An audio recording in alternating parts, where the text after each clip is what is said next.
very important we should speak about self-effort because some people believe in faith of some outer agency, faith on God's or divine will, and some rely on the self-effort. I don't think there could be any result without self-effort. There's no clash, what we often speak. If there's disagreement, you can speak about. First of all, consciousness alone is. There is nothing else, only consciousness. There's no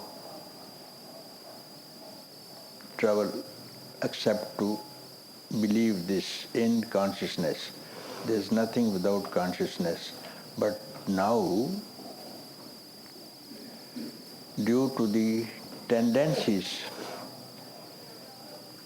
of the mind, dormant tendencies, they are of two kinds, pure, impure. So those who have got pure tendencies, they are led to perform good actions. And also, this is one of the result of the pure tendencies of the mind to even come to satsang and work for freedom. This is the result of pure tendencies.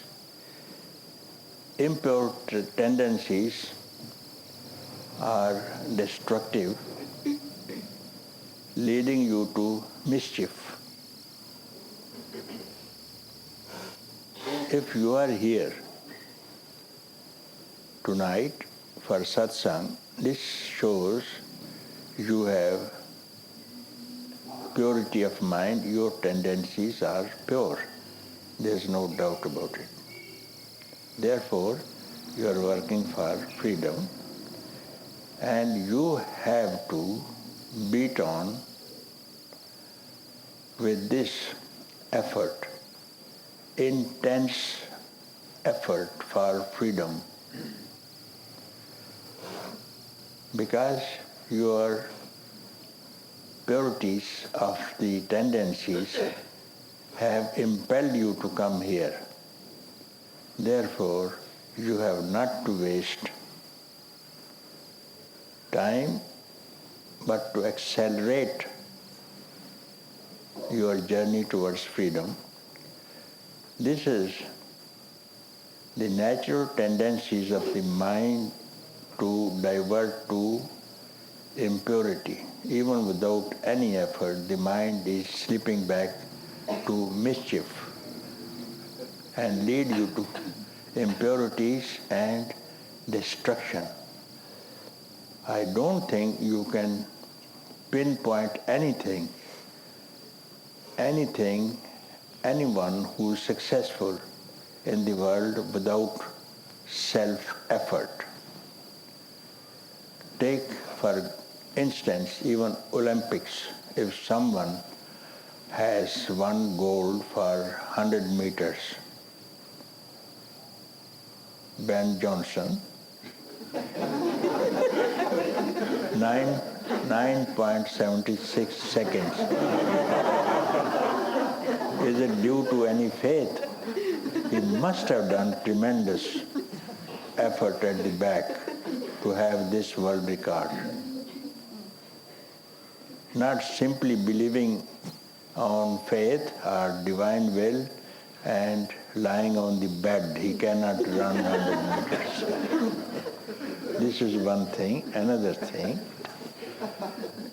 now for freedom also, there was one king. He wanted to attain Brahmanhood. He worked for a long time, penance. Yet he is not accepted that he has achieved total freedom. He spent many years, most of his life, he has spent in contemplations, meditations in the forest. Whenever he will go to one sage, yet he will not approve. He was very angry with this sage because he is not accepting. He has rejected his kingdom and he has got nothing. He goes to the forest only for freedom, and day and night he is spending his time for contemplation, yet this sage is not accepting him as completely, totally free. So he was a king, so anger somehow was buried to take revenge from people who don't listen to him. So he has done away with the sons, killed the sons of this sage. He had his sons and he had his wife also free, intelligent. And both used to speak about, one day it was full moon night, and his wife is telling, look at the beauty of the moon, full moon. He says, no, what is this beauty of the full moon? Most beautiful person in the world is this man who is performing contemplation and meditation for freedom, and who is also a murderer, who has killed his sons. There is no one in comparison to this man. What about this? A man who has killed his sons, and he is praising that person. And this man now finally has come, he is hiding to kill the sage himself. This man is now listening behind the bushes. He has come that day to kill the sage himself because he doesn't find anything that is missing in freedom. He doesn't know. Who knows your own drawbacks? He is going to kill this man and then become the first person in the world that he is totally free now by killing this sage. And look at this sage who says, at his back, he has not seen him. He is the most beautiful person.